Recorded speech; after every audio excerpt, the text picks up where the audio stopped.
Guys, we're going to be talking about the UFC Whitehouse card, the greatest card in the history of mankind that the UFC has been able to put for its fans, and we're going to be discussing it.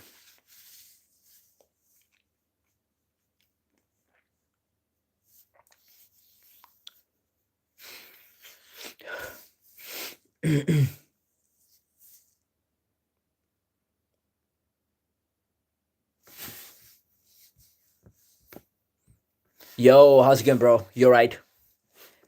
What do you think about the White House card? Did you see the matchups in the White House card?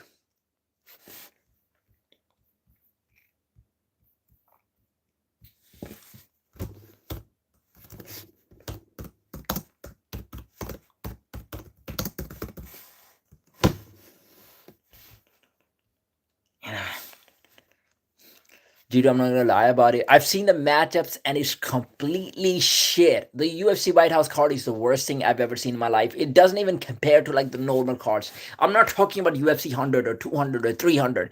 I'm talking about like the normal basic UFCs, the every week UFCs. It's like a fight night. I mean, it's not even as good as UFC 326. That is insane, right? And what was Donald Trump saying? Like, he was saying it was going to be the biggest, well, it was going to be the biggest card ever. They're doing this card and they're not doing it. My birthday just happened to be on the same day. It's not like I'm not doing the card on the same day because my birthday was on the same day. It's for the Independence Day. The USA Independence Day is not even on 14th of June. It's 4th of July. So they definitely making this card happen for Donald Trump's birthday. And let's talk about Dana White, right? Let's talk about Dana White actually. This bald fuck has not given us anything. This bald fuck couldn't make up a single. He only made two good matches, and even they are not the best matches, bro. Yo, let's go. Man, have a shout out to your daughter, Penetration. Holy shit, ding dong. What the fuck, ding dong? Don't do that on my stream, ding dong. People are gonna be watching that stream, right? I'm not giving a shout out to any more daughters. All right? I'm not giving a shout out to any more daughters. All right, but anyway, we'll talk about the UFC White House card, and it's completely shit, man. Dana White was talking about the card the whole time. He said there's going to be that many seats. We're going to be doing this, reserving fights. Okay, we don't want Islam Makhachev to fight on this card. We don't want to do that. And then anytime you ask him a question, he'd be like, anytime you ask him a question at the press conference, and he'd be like, "What? Sorry, I don't hear that. I don't hear that. Yeah, yeah. We're gonna make it on Tuesday. We do a team meeting every Tuesday. Oh, I'm announcing the white card next week. We're announcing the White House card next week. So he keeps on doing the same, keeps on repeating the same cycle. 5 weeks, 6 weeks. After 2 months, he gives us the White House card. I had sleepless nights. I couldn't eat anything. I was dreaming about the White House card. This is what I was seeing in my dreams. This is what I was seeing when I was at night, a day. I was daydreaming about the White House card, and this is what I get. Can I get a shout out from my son? His name is. Yo, I'm not gonna say, you know what, you're trying to get me again? Dude, all of the sons and daughters that you have, I'm not gonna do it right now, dude. Keep it to yourself, dude. Alright? Okay, what he said about Arman Sarukian. I mean, he's talking shit about Arman Sarukian as well. He doesn't like that. Bro, what do you like then? Now he's making he's becoming a star. He has a fighter, Raf, which actually gave them the best views, the most views, 4.5 million views on his videos. And now Georgia was actually talking about having a match in the UFC. If UFC can give him a contract for like one fight against Arman Sarukian, that would have been the best fight. But now this Baldy is not even giving us Arman Sarukian. He's giving us Justin Gaethje versus Ilya Topuria, which is actually a decent main one. Ilya's most probably going to knock out Justin Gaethje. But does Arman get the next title shot? We don't even know that, dude. We don't even know what's going to happen because Micah Chandler is fighting Hoofy. And then the winner of that match might get a title shot because that might be a more favorable matchup for him. But you know, one thing I want to say, I have more sons and daughters. I know your sons and daughters, like the gay boners, and what was the daughter name again? What was the daughter name? Penetration, yeah, whatever. But all I'm saying is that Charles Oliveira completely destroyed the plans of Dana White and Conor McGregor. They were planning Conor McGregor to actually face Max Holloway because they thought that would be a winnable fight, because they thought stylistically it would be a great matchup. It would be happening at 170. Conor didn't want to go to 155. He's like, I'm so big. I don't want to dehydrate myself. I don't want to drain my weight and actually go to 155 and take that challenge. I want to fight him at 170. And now he would have to face Oliveira most probably. Or it could be Islam Makhachev now. It could be Islam. It could be Islam because in his interview, he also said that 155, 170 stab would be, well, wait, 170 stab would be a good one. He said that. So if he can get Conor fighting for 170, dude, that would be insane. Like, Islam was in Khabib's camp. That's the way you could actually promote it. Khabib 2.0 versus Conor 2.0. That fight would sell a lot. They would be able to make a lot of money. Their boy would be main eventing another event. They didn't want to put him on the White House card because they know Conor can actually sell a card by himself. So why put him on the same card as like Topuria and Alex Pereira? They might be doing another card afterwards. And you know, Ali Abdulaziz, he posted, he said, we have something big for Islam. And it doesn't involve Ian Gary. If it doesn't involve Ian Gary, who the fuck does it involve then? It doesn't involve Ilya Topuria because he's fighting on the main house, the White House card. Doesn't involve Kamaru Usman. No, because the fans were against it. It would be a lot of backlash. So that isn't the biggest thing, right? So what else is it? Is it GSP or is it Conor McGregor? It has to be one of them. So, I mean, that's what they're going to be doing. But if you look at the White House card, dude, I can't even cry about this. I don't even know. I'm speechless. I don't have any words for this. Do you want me to do you want me to pull out the card? Do you want me to pull out the fights that we're having at the White House card? Let's just discuss every fight. Let's just go through the fights, right? Because people might be thinking that I'm overselling. I'm kind of like over pretending of what I'm saying, right? People, you know, what the hardcores are gonna say. They're gonna say that we know those fighters, dude. I'm a big fan of that fighter, dude. Dude, do you know like Steve Garcia, dude? Dude, Steve Garcia. Have you ever seen anybody saying that? You know, all the hardcore pretenders don't say that you're gonna watch Steve Garcia fight. Who Nobody watches Steve Garcia. Don't be a hardcore and say that Steve Garcia, dude. You know Steve Garcia. I know him. I watch all of his fights. I watch his amateur career, Steve Garcia, dude. But the time when he was lighting people up, I've seen those days. I'm old school, dude. I watch all of those fights. I know Kyle Dawkins, dude. Dude, Kyle Dawkins is so good, dude. He's been able to do. You saw what he did to Jaron Mishard. He's definitely going to be able to do that to everybody. No, you guys are pretending. Don't pretend to be a hardcore and don't pretend to like those fights. You could be a hardcore and you could still not like those guys. I mean, I'm completely fine with those guys, but saying that these guys are like they belong in the White House card, that's crazy. Saying that these guys actually belong on the White House card is insane. Okay, now I'm looking at the fights right now. Let's pull out the fights. So on the White House card, you have, let me pull up the fights. You have Ilya Topuria versus Justin Gaethje main eventing. Okay, this is a decent fight. This is for the undisputed championship. You're going to have one guy coming up as victorious. That's fine. And it's going to be a knockout. I see the direction that Dana White is going. He putting the fights that can actually result in a KO. Then you have Pereira versus Gane. I mean, that is stylistically a very fun matchup. Both of them are like the best kickboxers in that division. Pereira moving up. People want to see him challenging himself to is it going to be enough? Is it going to have enough power? Is it going to have enough pop in his shots to actually hurt 265 pounds guys? Right? Yeah, so Gane versus Pereira, that's going to be fun, right? People don't want to see Pereira getting a title in 3 different weight classes. Nobody's been able to do it. We want to see it happen. We want to see Gane getting a 5th title shot. Gane giving it a try in his fifth time. He's been an interim champion before, so we'll see if he can win this championship again. Then you have O'Malley versus Zahabi. Now tell me who the fuck in UFC? Which fan actually wanted O'Malley versus Zahabi? I can tell you right now, there's not a UFC fan on the planet who wanted O'Malley to fight Zahabi. Nobody wants it. You could be a hardcore, but you don't want it. Nobody wants that fight. Doesn't matter you're living in Europe, you're living in USA, you're living in Australia, you're living in Africa, you're living in Ayman Zahabi's country. You don't want Ayman Zahabi to fight Sugar Sean O'Malley on the White House card.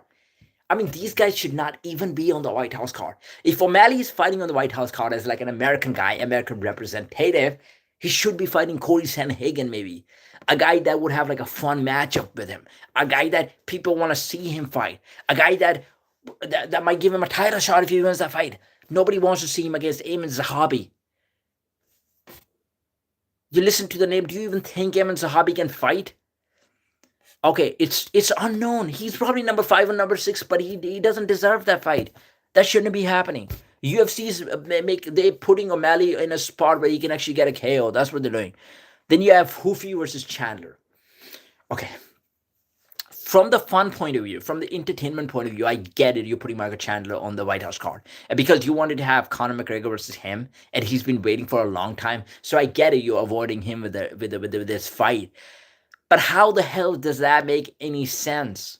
In a just scenario, Chandler is on a losing streak. He loses to Oliveira. He loses all the other fights. And what does he get awarded with? With a White House card against Hoofy, who just came up, who just had a beautiful knockout against Rafael Fiziev. You're putting Chandler in a situation against him.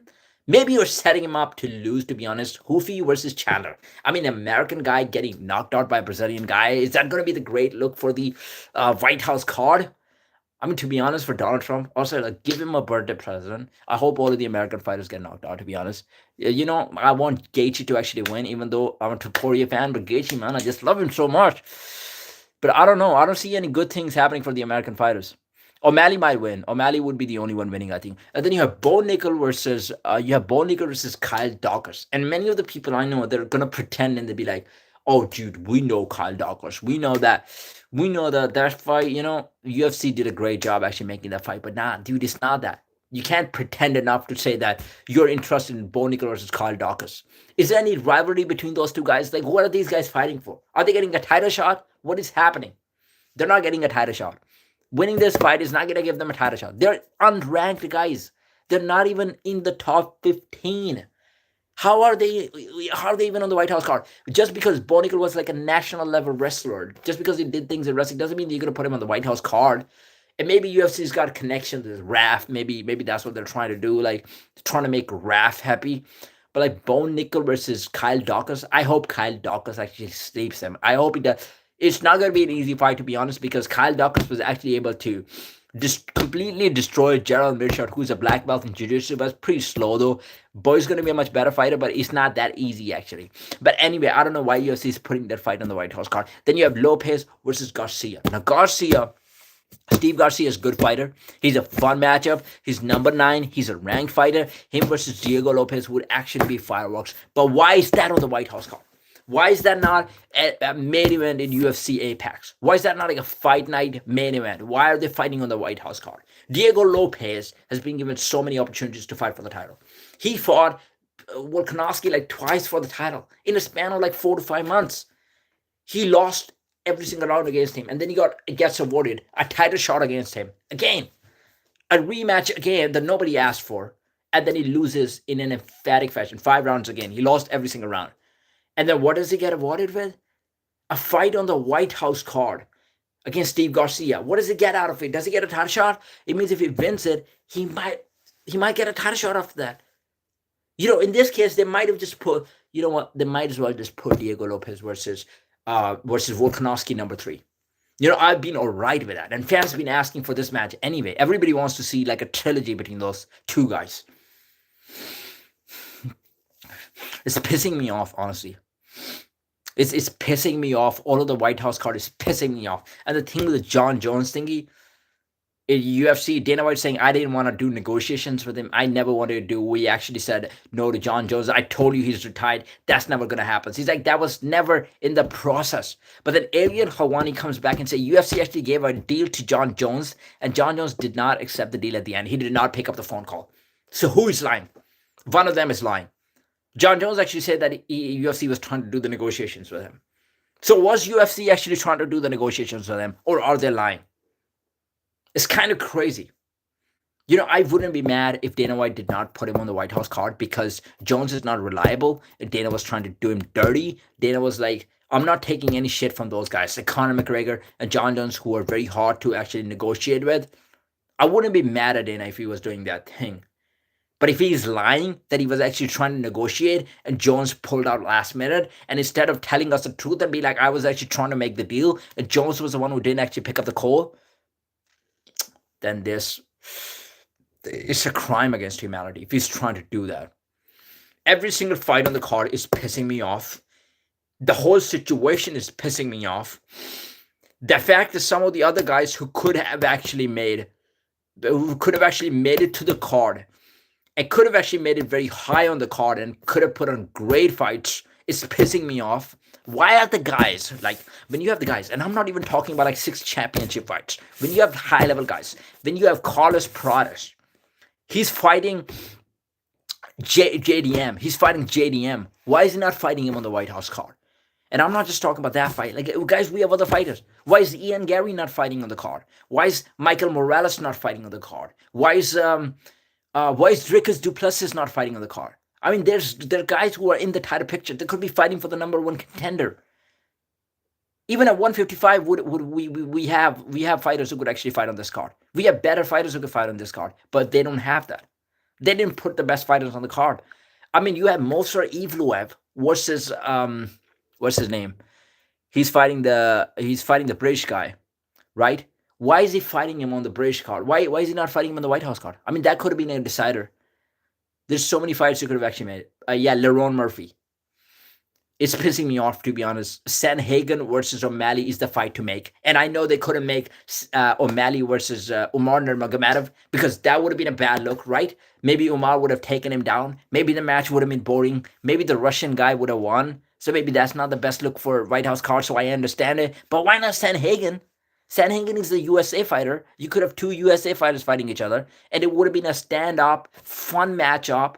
And one of those guys be the number one contender. Whoever wins it, they get the next title shot. That could have been fun. They didn't put it on, dude.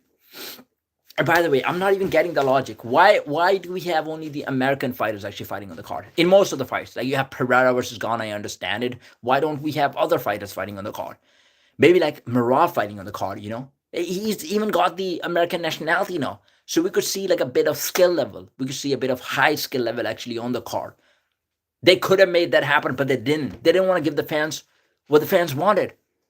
And they made us wait for the whole fucking 6 months for the White House card. I don't know, God knows how long ago they actually made the announcement that it was going to be a White House card. I thought it was going to be something big, right? You getting announced the White House card by Donald Trump, the president of the United States of America. I thought the whole spectacle in my eyes was like, this was going to be like the old gladiator times. You had the Greeks and the Romans fighting. We're going to see the best of the best, right? This is what we were thinking. So we were thinking this was going to top UFC 100, a UFC 200, a UFC 300. Do you guys remember UFC 300? How many good fights we had? Like the whole main card was stacked. Every guy on the main card was a star.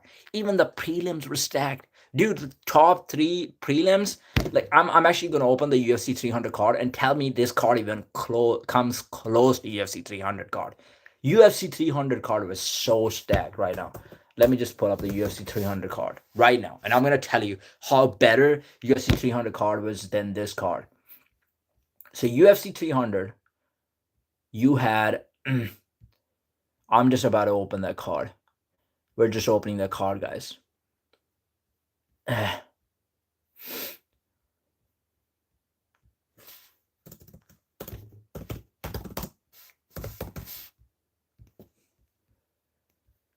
So you had Alex Pereira was fighting Jamal Hill in the main event of the fight. Told me, is that fight not good? Alex Pereira was fighting Jamal Hill for the for the light heavyweight championship. You had Weili Zhang actually fighting on the card. She was fighting for the title. That's a decent fight. Then you had Justin Gaethje versus Max Holloway. Dude, you had the best knockout of Justin Gaethje versus Max Holloway. That BMF fight actually lived up to the hype. Two guys who love to bang. 2 guys who love to have a stand-up fight. That fight was like one of the best fights. You got one of the best knockouts. You had Arman Tsarukyan versus Charles Oliveira. 2 of the best grapplers in the UFC 155. You have 155 division. They were fighting each other. You had Bo Nickel versus Cody Brundage. Okay, I'm not going to say this is a high-level fight, but still you had like 2 decent guys. Like Bo Nickel is on the White House card. You had Yuri Prohaska fighting Alexander Rakic. That was like a decider for who was going to be fighting Alex Pereira next. So that fight was on the prelims. Then you had Calvin Kattar versus Aljamain Sterling on the prelims. You had that fight. You know, this fight is very underrated, by the way. Calvin Kattar versus Aljamain Sterling is better than 3 fights on the White House card. Just tell me how that makes any sense. You know? Just tell me how that makes any sense. Doesn't make any sense. You had Holly Holmes versus Kayla Harrison. I mean, these are two of the biggest women stars other than like Ronda Rousey. Holly Holmes, how many championships had she won in like kickboxing? Multiple championships. How many championships had she won in MMA? She beat Ronda Rousey. Then you had Kayla Harrison, who won the championship, Olympic championship twice, won the PFL championship, and she was facing her. That was on the prelims of the card. And you had Diego Lopez actually on the prelims as well. So I'm just telling you, I'm comparing those two cards. What's wrong with you? Everything is wrong with me, bro, right now. Everything is pissing me off. This White House card is too much. I can't take it. Unbelievable. UFC 300 fight card was much better than the White House card. And it's not even like a subjective argument. I'm talking about it from an objective point of view. I pull up the whole card. It doesn't make any sense. It doesn't, even the prelims of UFC 300 were better than the UFC White House card. It's kind of everything. You know what? I don't like this. I don't like this. Somebody needs to protest about this. Why don't the UFC fans actually protest about this? Why are we always on social media? Why are we always making videos about this? But why don't we actually go on the streets and actually rally against Dana White? Why don't we go on the streets and actually have proper protests, peaceful protests against Dana White, where we're holding posters in our hand? We have the picture of this bald fuck on our posters, and we are confronting him about this card. Like, what is he giving us for the White House card? This does not make any sense at all. Thousands and thousands of fans, maybe millions of UFC fans around the world have been waiting for this. And this is what we get. We wait for 6 months. We had sleepless nights. We talk about this during work. We are dreaming about this. And this is what we get.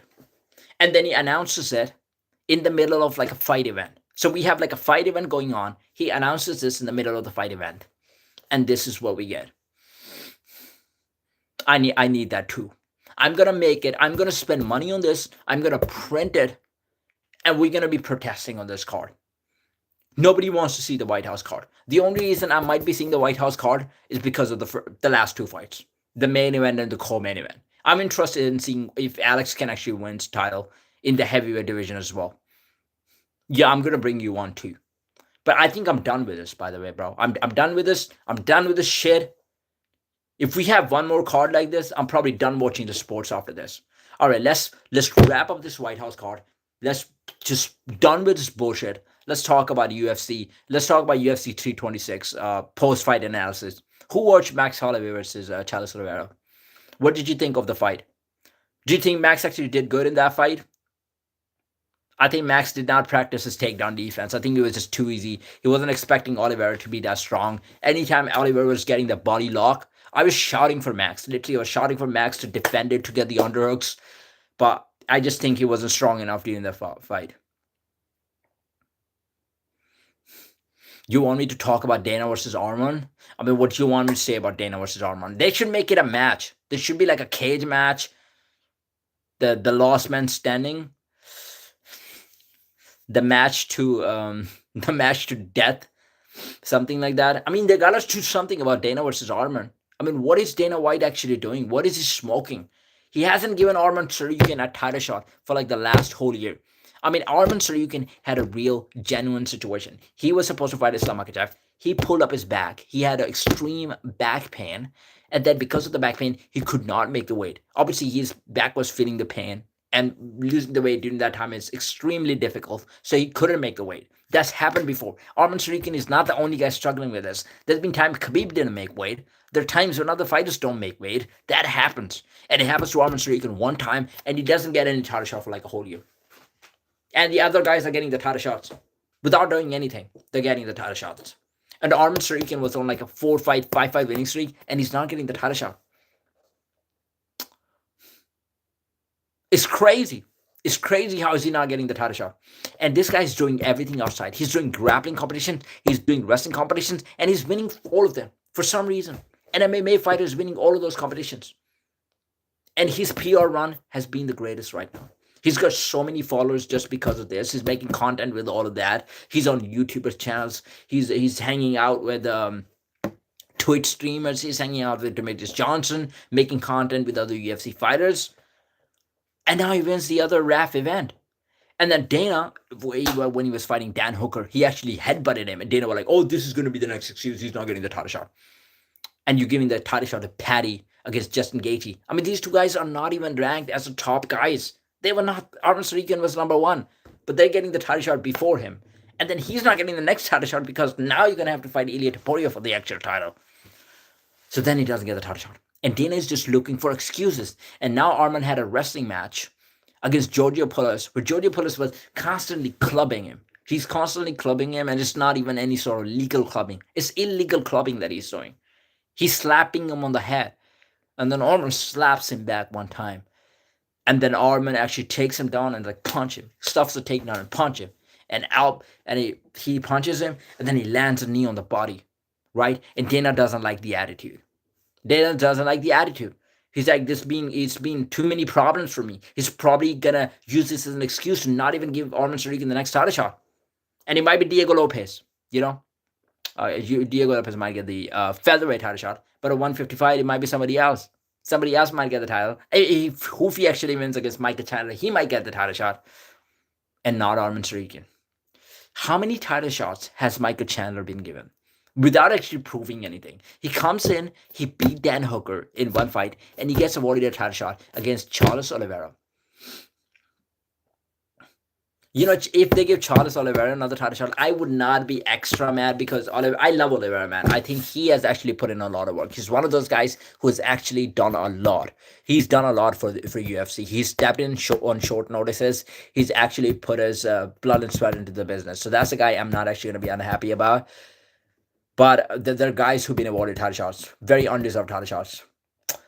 But Arman Tsarukyan is a guy who needs a title shot because he's doing everything that he can to get it. He's very active. The time that he was not fighting wasn't because he didn't want to fight. It is that he was injured for like a few months. And after that, it was because nobody else wanted to fight him. What was he supposed to do if nobody else was supposed to fight him? Nobody else wanted to fight him.